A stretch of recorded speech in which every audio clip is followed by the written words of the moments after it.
Very good morning, students. Today we are here with another topic of political science, class 11, chapter number 5.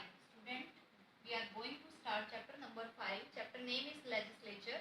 Previous chapter, chapter number 4, executive already done कर चुके हैं और legislature की भी एक video जिसमें introduction था legislature का, जिसमें मैंने आपको बताया था कि legislature को हम इंडिया की संसद या पार्लियामेंट भी कहते हैं, कई नाम हैं इसके legislature के। ये हम कंप्लीट कर चुके हैं कि एक डेमोक्रेसी में पार्लियामेंट की क्या नीड है, why do we need parliament in democracy, ये टॉपिक हम कवर कर चुके हैं प्रीवियस वीडियो में। तो आज हम जो स्टार्ट कर रहे हैं, today's our topic is the composition of our parliament, Indian parliament. हम कंपोजिशन स्टडी करेंगे कि जो लेजिस्लेचर है या पार्लियामेंट है वो किन किन चीज़ों से मिलकर बनी है, उसका कंपोजिशन क्या है।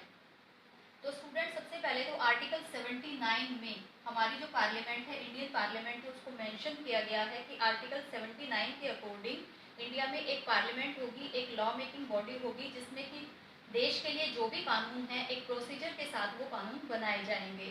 अब जो आर्टिकल 79 है वो क्या प्रोवाइड कराता है कि आर्टिकल 79 के अकॉर्डिंग कॉन्स्टिट्यूशन प्रोवाइड्स है बिकैमरल पार्लियामेंट फॉर द यूनियन, यानी हमारी जो पार्लियामेंट है वो बिकैमरल है। बिकैमरल क्या होता है, देखिए, यूनिकैमरल होता है और बिकैमरल होता है। बिकैमरल मीन्स होता है कि जिसके दो पार्ट होते हैं, कोई भी एक ऐसा इंस्टीट्यूशन जो दो पार्ट से मिलकर बनता है तो उसको हम एक बिकैमरल कोई भी इंस्टीट्यूशन है वो कहते हैं। जैसे कि हमारी पार्लियामेंट जो है एक बिकैमरल पार्लियामेंट है, यानी कि our parliament is consist of 2 houses, यानी कि 2 हाउस हैं हमारे यहाँ पर, और जो इंडियन प्रेसिडेंट है वो भी इसी में इंक्लूड है। तो our parliament is consist with president and the 2 houses.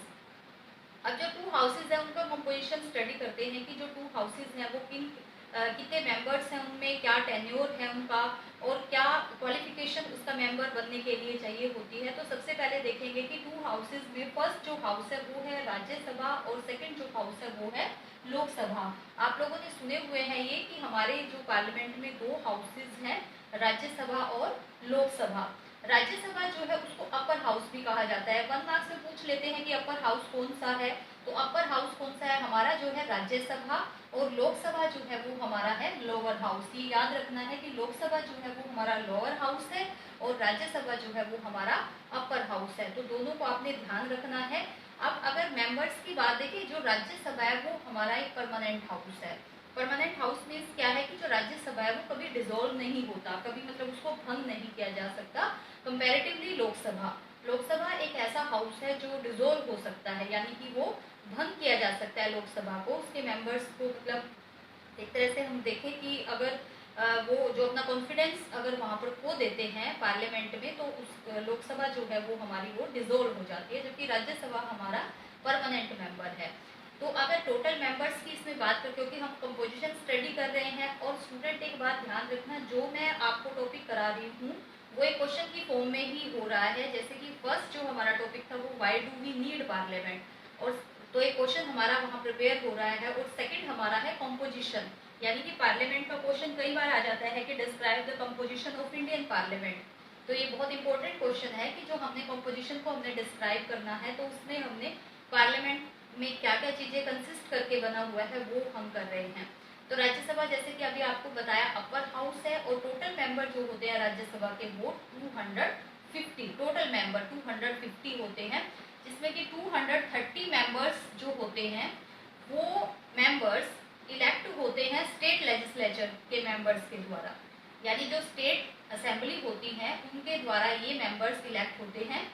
और 12 मेंबर जो होते हैं इसके वो नॉमिनेट होते हैं प्रेसिडेंट के द्वारा, यानी कि प्रेसिडेंट ये 12 मेंबर्स नॉमिनेट करता है। ध्यान रखना, 1 मार्क्स में पूछ लेते हैं, अपर हाउस राज्यसभा में 12 members are nominated by Indian president. Indian president जो है इनको नॉमिनेट करता है, और ये नॉमिनेट किस बेस पे करता है, देखिए स्टूडेंट, ये नॉमिनेट जो होता है वो, जैसे कि कोई व्यक्ति आर्ट, लिटरेचर, साइंस या सोशल सर्विसेज जो होती है उसमें अपना एक नाम कमा चुका है, तो उन लोगों को प्रेसिडेंट अपनी मर्जी से इसमें नॉमिनेट करता है। तो टोटल मेंबर्स हो सकते हैं इसके 250, कम या मतलब 250 इसके मैक्सिमम मेंबर्स हो सकते हैं, ये कम भी हो सकते हैं। अगर हम अब एट प्रेजेंट देखें तो एट प्रेजेंट में हमारे जो अपर हाउस में है वो टोटल मेंबर 245 हैं।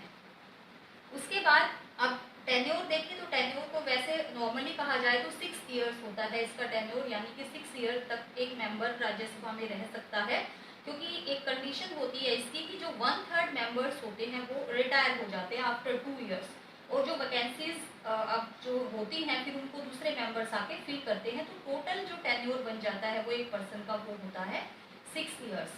तो टाइम से पहले मतलब राज्यसभा कभी डिसोल्व नहीं होती, ये हमने ध्यान रखना है। तो एक कोई भी मेंबर है वो लगभग उसका जो टेन्योर है वो कंप्लीट करता है। तो आई होप आपको जो अपर हाउस है वो समझ आ गया होगा कि राज्यसभा जो है वो किस तरीके से मिलकर बना है, क्या टेन्योर है उसका, और कहाँ से वो मेंबर्स जो है इलेक्ट होकर आते हैं, टोटल मेंबर्स कितने हैं, और ये क्यों अपर हाउस कहा जाता है। नेक्स्ट जो हाउस है वो है लोकसभा, वेरी इंपॉर्टेंट। लोकसभा जो है वो मेन हाउस माना जाता है हमारी पार्लियामेंट का, जहाँ पर कि मेनली लॉ मेकिंग प्रोसेस होता है। वैसे तो देखो राज्यसभा में भी होता है, लेकिन ये हमारा एक क्योंकि लोकसभा के जो मेंबर्स होते हैं वो इलेक्टेड मेंबर्स होते हैं। इलेक्टेड मेंबर जैसे कि हमारे जो एमपीज होते हैं, एमपीज, क्योंकि इनको इंडियंस होते हैं, यानी जो पब्लिक होती है हमारी, उन्होंने ही इलेक्ट किया होता है।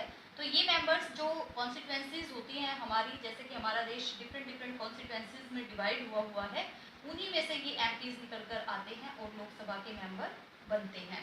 तो इसके टोटल मेंबर देखिए, वैसे जो लोकसभा होती है it can have at 552 members, मतलब इसमें 552 मेंबर्स मैक्सिमम हो सकते हैं, जो कि हमारे जो स्टेट कॉन्स्टिट्यूएंसीज होती हैं, जो भी इंडिया में कॉन्स्टिट्यूएंसीज बनती हैं इलेक्शन के टाइम पर या हैं, उनमें से इलेक्ट होकर आते हैं, प्लस जो हमारी यूटी यानी कि यूनियन टेरिटरीज है वहाँ एज ए कॉन्स्टिट्यूएंसी जो बनती है वहाँ से वो मेंबर्स इलेक्ट होकर आते हैं।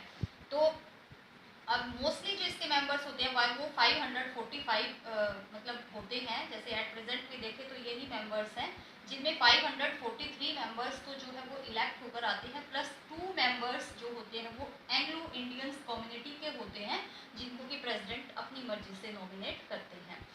अगर टेन्योर की बात करें तो टेन्योर जो होता है वो लोकसभा का 5 ईयर होता है, लेकिन ये टाइम से पहले भी डिसोल्व हो सकता है। प्रेसिडेंट लोकसभा को डिसोल्व कर सकते हैं। तो इसकी कुछ कंडीशंस होती हैं जो हम आगे इसको डीपली स्टडी करेंगे कि किन कंडीशंस में लोकसभा डिसोल्व हो सकती है।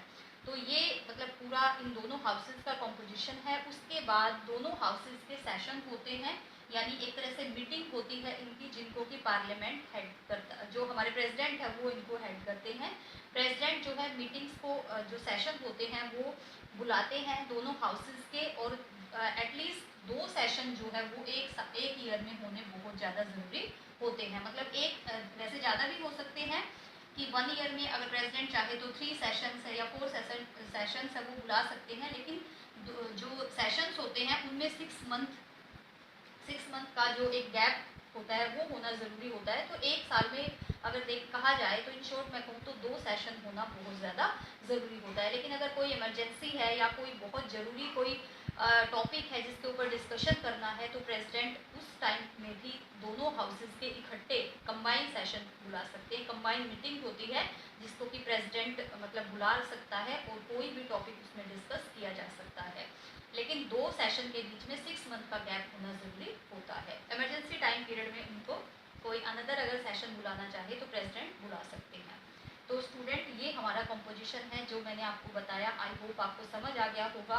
आर्टिकल 79 के अकॉर्डिंग बिकैमरल पार्लियामेंट हमारे देश में है, consist of 2 houses, Rajya Sabha and Lok Sabha.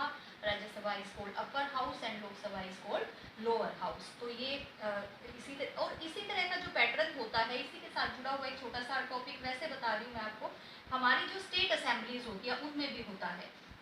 देखिए जो हमारे स्टेट्स होते हैं वहाँ भी जो स्टेट लेजिस्लेचर होती है, जिस तरीके से लोकसभा राज्यसभा है वो एक सेंटर लेवल पे है, यूनियन लेवल पे हमारी गवर्नमेंट को प्रेजेंट करता है। इसी तरीके से जो स्टेट में हम देखते हैं, क्योंकि हमने फेडरल सिस्टम को अपनाया हुआ है। फेडरल सिस्टम क्या होता है, जहाँ पर गवर्नमेंट का एक स्ट्रक्चर सेंटर लेवल पे है और गवर्नमेंट का सेम स्ट्रक्चर हमारा स्टेट लेवल पे है। तो इसी तरह का पैटर्न जो है हमारे स्टेट में होता है, जहाँ पर कि एक स्टेट लेजिस्लेचर होती है और दूसरी स्टेट काउंसिल होती है।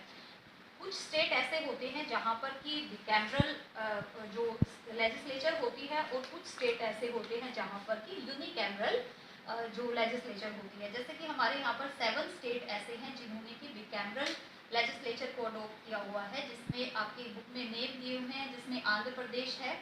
आंध्र प्रदेश में क्या है, एक बिकैमरल, याद रखना बिकैमरल जो लेजिस्लेचर है, यानी 2 हाउस हैं वहाँ पर लेजिस्लेचर के। बिहार में याद रखना, सेकंड नेम कई बार बस 1 मार्क्स में वैसे पूछ लेते, इतना डीपली नहीं आता। थर्ड जम्मू एंड कश्मीर में है, अभी तो जो चेंज हो चुका है 370 खत्म हो चुका है, उसके बाद सिस्टम वहाँ का खत्म है, लेकिन जैसे पुरानी बुकों में दिया हुआ है। कर्नाटका है, महाराष्ट्र है, तेलंगाना है और उत्तर प्रदेश, ये 7 स्टेट हैं जहाँ पर कि बिकैमरल लेजिस्लेचर है। इसके अलावा बाकी हमारे जितने भी स्टेट या यूनियन टेरिटरी हैं वहाँ पर हमारे यूनिकैमरल लेजिस्लेचर है। तो स्टूडेंट इस कंपोजिशन को बहुत अच्छे से स्टडी करना है और वीडियो को बार बार सुनना है ताकि आपको टॉपिक अच्छे से क्लियर हो जाए। Thank you so much.